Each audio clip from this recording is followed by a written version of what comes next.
My name's Sarah Casey. I've been working here at the Jones Lab at OSU for about 6 months. Bedbug research has really taken off, especially in the past few years as the bedbug epidemic has spread.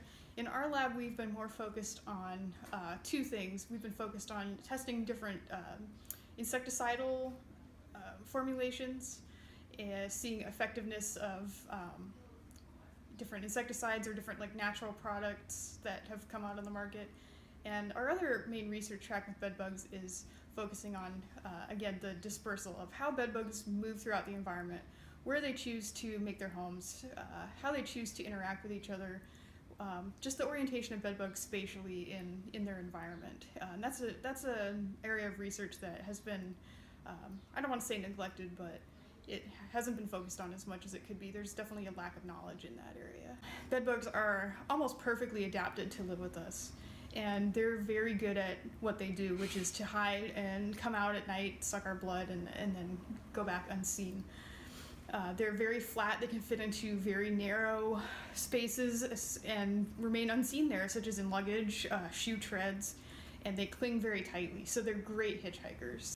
What the spots you're seeing is the fecal spots, and that's basically digested blood that they poop out at the end of their digestion. So they live in here. They need lots of places to hide, which is why we have all these filter papers. So they're all kind of in there.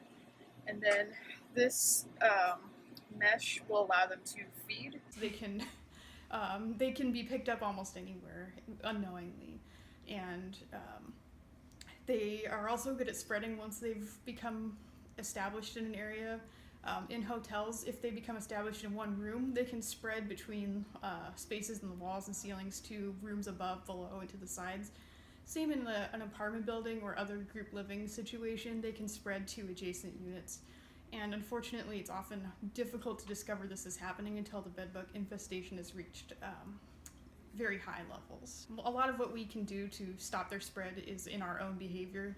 It's a lot easier to prevent bedbugs than it is to try to treat them once they've become established. So you can adopt a bedbug conscious mindset. When you're in public areas, not just hotels, but any kind of area where there's a lot of turnover and public use, public transportation, movie theaters, restaurants, you don't need to become fanatic, but just give a quick look around your surroundings. Check if there's upholstered furniture to see if you see the signs of bedbugs. And be conscious about leaving things on the floor. When you have your luggage, try to put it, for instance, in the bathtub, and that can help keep your luggage safe from bedbugs because they can't climb the ceramic surface. Check your shoes before you come into your house. Just give them a quick look. Make sure no one has stowed away in the little eyelets where your shoelaces are and the treads of your shoe. Prevention, again, is a lot easier to do than treatment. If you see shed skins of bedbugs, if you see dead bedbugs, you can look for their fecal spots, which is the spots of dried, digested blood that they leave behind. And again, it will look kind of just like a spot of dried blood, maybe a little more brownish than reddish. You can be on the lookout for the distinctive odor. And bedbugs, if they're in a large enough concentration, tend to smell like a combination of dried blood and kind of a sickly sweet smell on top of that. Places with beds tend to be the best places to find bedbugs because bedbugs prefer to feed on resting people. Mm-hmm. They're not going to chase you down to bite you. But not just beds, anywhere where there's people kind of being at rest for a while. It's not unheard of that people working in offices who just sit at their computer for a long time, the bedbug might approach and bite the person while they're sitting at their desk. But apart from residences, hotels, hospitals are showing an increased bedbug problem, and they have, of course, a large population of immobile people resting in their beds. Unfortunately, it's a good place for bedbugs to thrive. Daycare centers, if there's cots for the kids to sleep in, that's a good place for bedbugs to strike. I've heard of bedbugs in public transportation. You're sitting on the bus, bedbug might be able to come up to you and cling to your clothing and follow you home.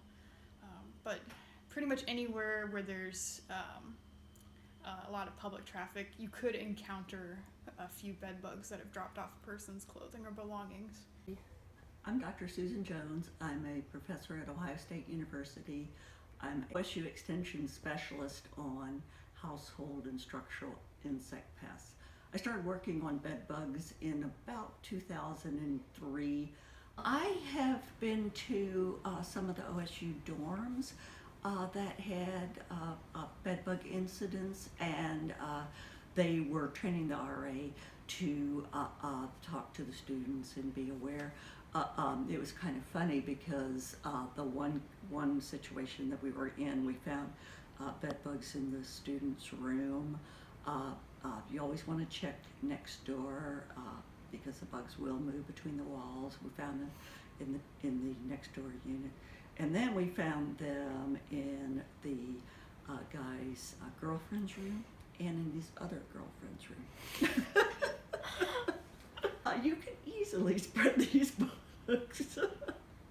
And so, figuring out friends and relatives and the social connections is a way for you to figure out the movement of bed bugs. I think one of the really important things about bed bugs is people need to talk about this issue. There is this huge stigma associated with bed bugs that really shouldn't be there. These are simply insects. They prefer to feed on us, that they are closely associated with humans, but if we treat this as a stigma where people don't want to talk about it, then it really leads to bed bugs just spreading and becoming worse and worse problems.